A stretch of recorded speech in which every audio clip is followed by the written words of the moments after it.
এইরকম মজার মজার নাস্তা এখন আপনিও তৈরি করতে পারবেন খুবই সহজে বাসায়। হ্যালো এভরিওয়ান, আসসালামু আলাইকুম। সাবিয়াস রেসিপিতে আপনাদের স্বাগত। আজকে আমি খুবই মজার একটি নাস্তা তৈরি করে দেখাবো। এটা ছোট বড় সবারই অনেক বেশি পছন্দ হবে।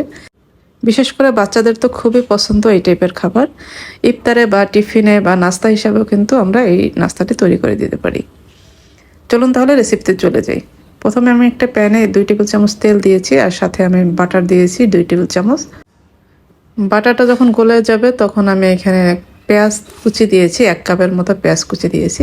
পেঁয়াজটা হালকা একটু ভেজে নিয়ে তারপর এখানে চিকেনের কিমা দিয়েছি। চিকেনের কিমা বলতে একদম মিহি কিমা না, একদম ছোট ছোট করে কেটে দিয়েছি।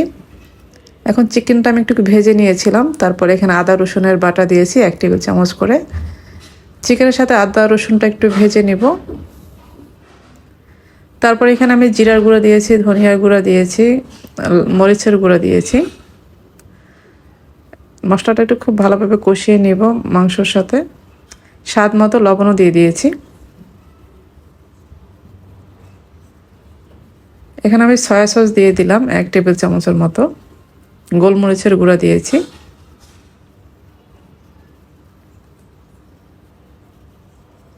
গাজর কিউব করে গাজর কেটে দিয়েছি এখানে আমি ছোট ছোট করে, 1/2 কাপের মতো হবে। কিছুক্ষণ রান্না করে নিয়েছি। তারপর এখানে ক্যাপসিকাম কুচি দিয়েছি, লাল এবং সবুজ 2 রকমের ক্যাপসিকাম কুচি দিয়েছি। তারপর এখানে আমি চিকেনের কিউব দিয়েছি একটা। এটা পুরোই অপশনাল, হাতের কাছে থাকলে দিবেন, না হলে দরকার নেই। তারপর আমি টমেটো সস আর চিলি সস দিয়েছি। এখন নেড়েচেড়ে খুব ভালোভাবে একটু মিশিয়ে নিব। একদম লাস্টে আমি এখানে 1 টেবিল চামচ কর্নফ্লাওয়ার পানিতে গুলিয়ে দিয়ে দিব। এটা খুব সুন্দর একটা বাইন্ডিংয়ের কাজ করবে। কর্নফ্লাওয়ারটা দিয়ে আমরা একটু নেড়েচেড়ে এটা আমরা নামিয়ে নিব। চিকেনটা রান্না হয়ে গেছে, আমি এখন এটা নামিয়ে সাইডে রেখে দেব। এদিকে আমি একটি বলে 1/2 কাপের মতো লিকুইড দুধ নিয়েছি, এটা কুসুম গরম অবস্থায় আছে। এরপরে আমি এখানে চিনি দিয়েছি 1 টেবিল চামচ, ইস্ট দিয়ে দিলাম 1 চা চামচ। এখন ভালোভাবে মিশিয়ে নেব। একটা ডিম ভেঙে দিলাম, ডিমটাও খুব সুন্দরভাবে মিশিয়ে নিব।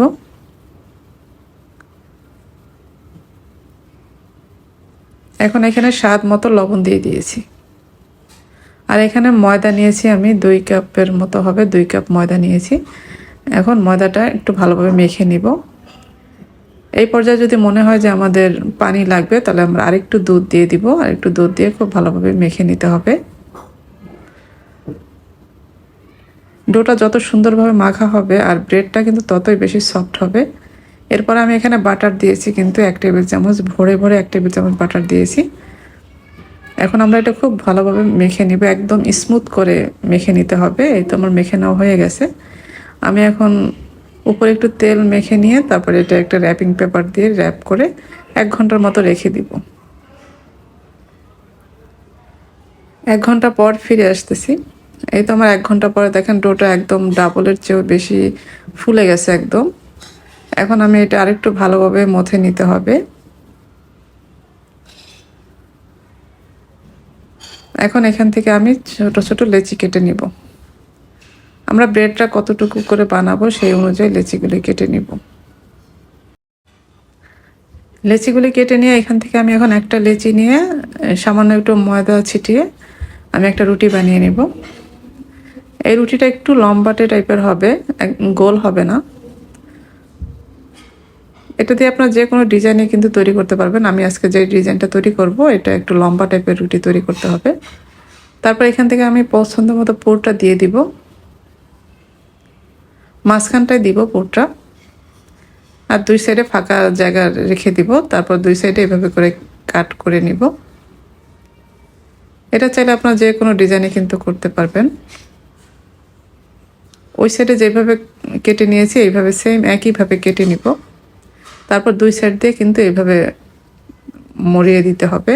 ওই সাইড থেকে একটা নিব, দিক থেকে একটা নিয়ে এইভাবে করে দিব। দেখতে কঠিন মনে হতে পারে, কিন্তু এটা খুবই সহজ তৈরি করা, যে কেউ একবার দেখলেই তৈরি করতে পারবে। লাস্টের যে অংশটা থাকবে আমরা এখানটায় আমি একটা মাছের শেপ যেহেতু করলাম, মাছের লেজের মতো করে দিলাম নিচটা, আর উপরে মাছের একটা চোখ করে দিব আমি একটা গোলমরিচের দিয়ে, গোলমরিচ দিয়ে একটা চোখের মতো করে দিলাম। দেখেন দেখতে কিন্তু অনেকটা মাছের মতোই লাগতেছে এটা। এই তো আমি এভাবে কিন্তু সবগুলি তৈরি করে নিয়েছি। আমি যেহেতু এটা ওভেনে বেক করব, আমি এটা ওভেনে এখন বেক করে নিব।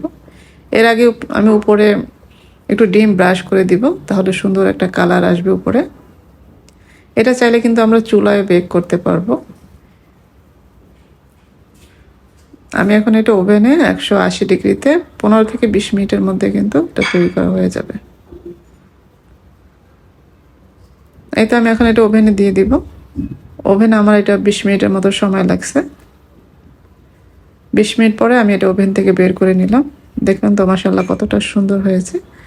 এটা কোনো অংশে দোকান থেকে কম না, একদম দোকানের মতোই, খেতেও কিন্তু খুবই মজার হয়। এটা নামিয়ে আমি উপরে একটু বাটার ব্রাশ করে দিয়েছি, তাহলে কিন্তু ব্রেডটা খুবই সফট থাকবে আর ফ্লেভারটাও খুবই ভালো আসবে। এই তো আমার তৈরি হয়ে গেল খুবই মজার চিকেন বান। আশা করছি আজকের রেসিপি আপনাদের ভালো লেগেছে। ভালো লাগলে লাইক, কমেন্ট এবং শেয়ার করে দিবেন। যারা আমার রেসিপিগুলি ফেসবুক থেকে দেখেন, পেজটি ফলো করার অনুরোধ রইল। আর যারা ইউটিউব থেকে দেখেন, চ্যানেলটি সাবস্ক্রাইব করার অনুরোধ রইল। সবাই ভালো থাকবেন। পরবর্তী রেসিপি দেখার আমন্ত্রণ রইল। আজকে এ পর্যন্তই। আল্লাহ হাফেজ।